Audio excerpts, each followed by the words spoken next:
Sonos. So I don't know if anybody out here has Sonos, but I do not understand for the life of me. I got caught up in the marketing and I saw this video with Rick Rubin. And so Rick Rubin's in Malibu in his house, and I'm a huge Rick Rubin fan.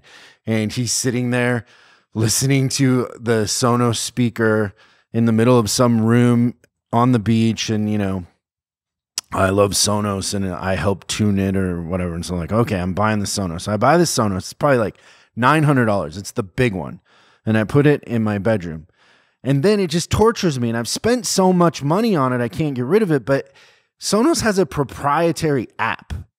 And you can only use music, not apps, but you can only access it through like certain iTunes sources, or Tidal or Spotify. Okay. But if you want to play YouTube, good luck.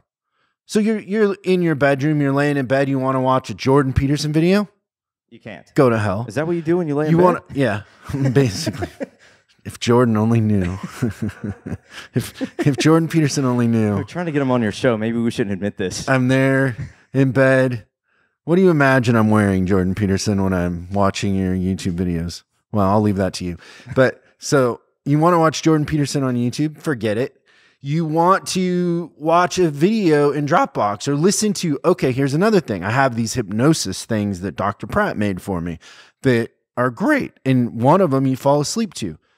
Can't do it because you can't go from Dropbox into Sonos. And then you go online and you read in forums and there's like these people that have figured it out, but it's like $200 for something that hasn't been updated in 2 years and doesn't work anymore in the forums. And I don't know. I gotta get rid of it. Are you in the market for a Sonos? I am not, unless it's free. I wonder if I could sell it on eBay. I'm a peasant. But is it that everything has to go through the app? Yeah. So it's all controlled by the app. It's not like Bluetooth. It's through Wi-Fi. So you can't just connect. No. That's really dumb. Yeah. So the only thing I have turned on in there is Tidal and iTunes. And so anything, I don't think you can listen to podcasts on there.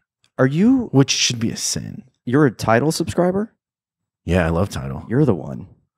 No, there's more than me. All right, there's like 10. Yeah, we're a close-knit group.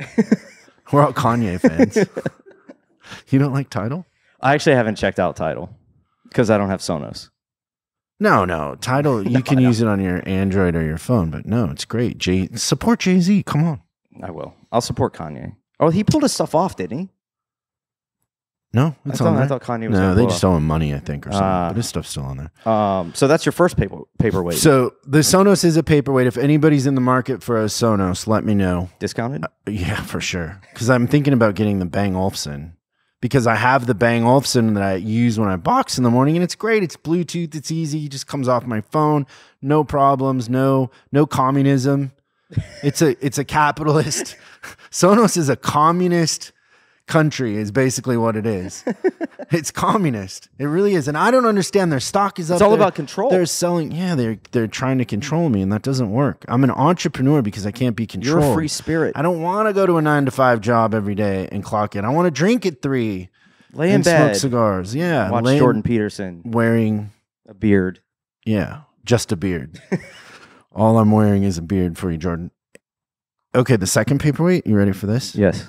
Okay, so we here at our little company, the Chris Collins side of it, not really the syndicate side, although there'd be a little crossover, need a full-time writer. And we've struggled with this.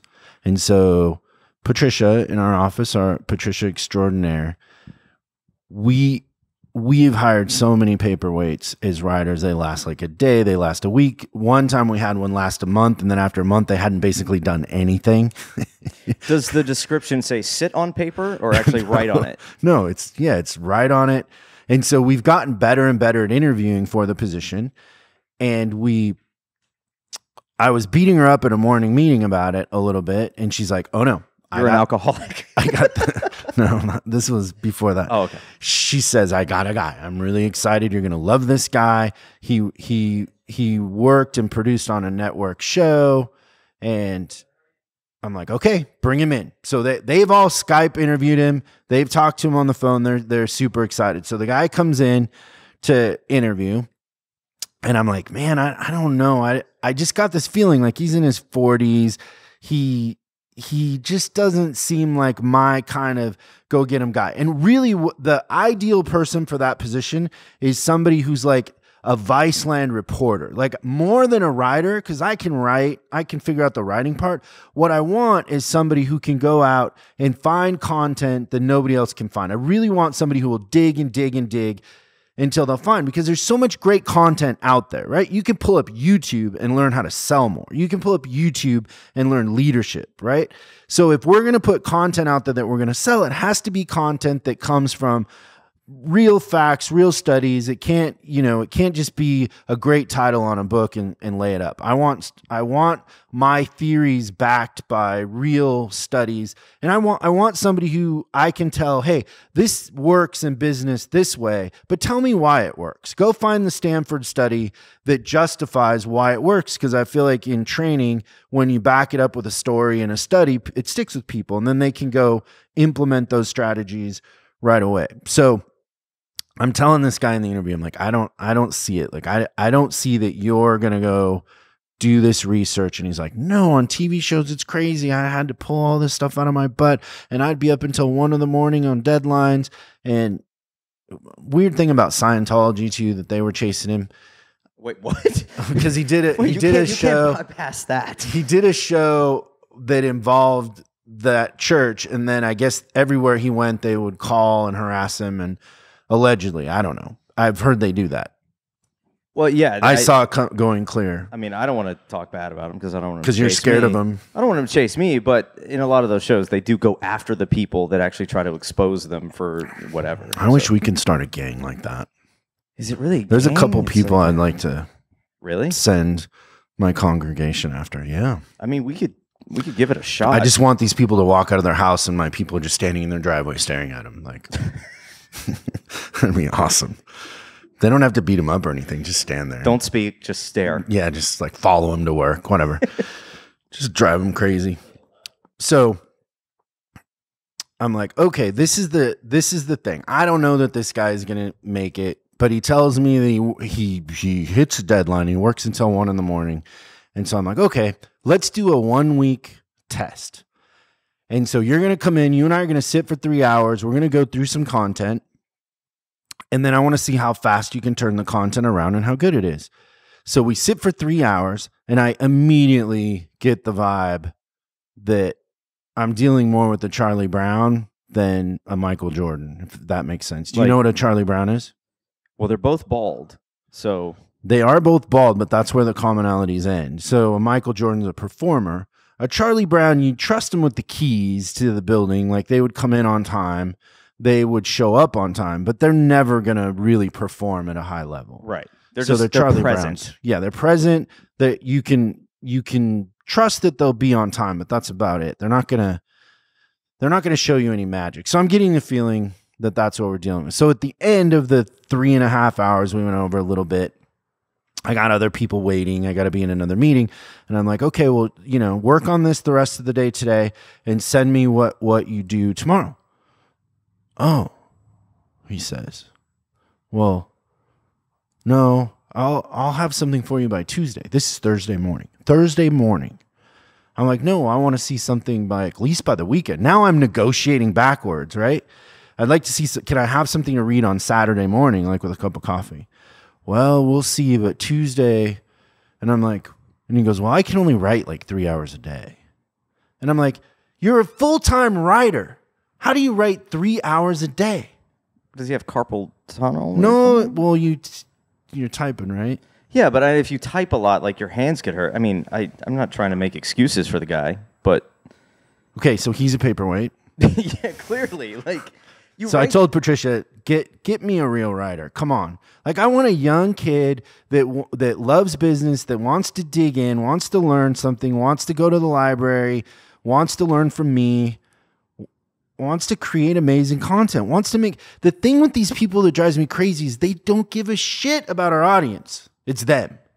Like, I want to get past you. I want to get to... Why don't we try to create something great in this world for our audience? Why don't we change their lives, right? And that's where I come in. No. No. So the writer, like, how do you even call yourself a professional writer if you're only willing to write 3 hours a day? I know writers that like, okay, for example, Jordan Peterson. He says he writes 3 hours a day when he's writing Maps of Meaning. Every day he wrote for 3 hours. But that's Maps of Meaning. We're not trying to do that. Yeah, that's really We're writing a book on customer service. Yeah, that's really like, deep stuff. Yeah, like this is like, smile and pretend you like people. And you're also telling this guy basically what to write. Yeah, no. Basically, he's taking my stuff. This is more dictation. Well, you're adding with some research. You're adding research to it, and yeah. So, if anybody knows a good writer out there that is like a Vice style reporter that wants to dig, wants to learn, I will pay that person to learn. This would be a Harvard business education, probably better because we're the street smart way of doing things in business. But I need a writer. Somebody really talented. Leave the ego outside. Yeah, it's about our audience and our clients. Let's create something better than what's out there for free, something that changes people's lives. That's the thing. And then the third one is our social media is a paperweight. It's a paperweight. I have less followers on Instagram than I had a month ago, 2 months ago. Corey. Yeah. Facebook. How many more followers do we have on Facebook? The only reason why I have more followers on YouTube is the Gillette video we did. Yeah, so that's my third paperweight is social media. Thanks, Corey.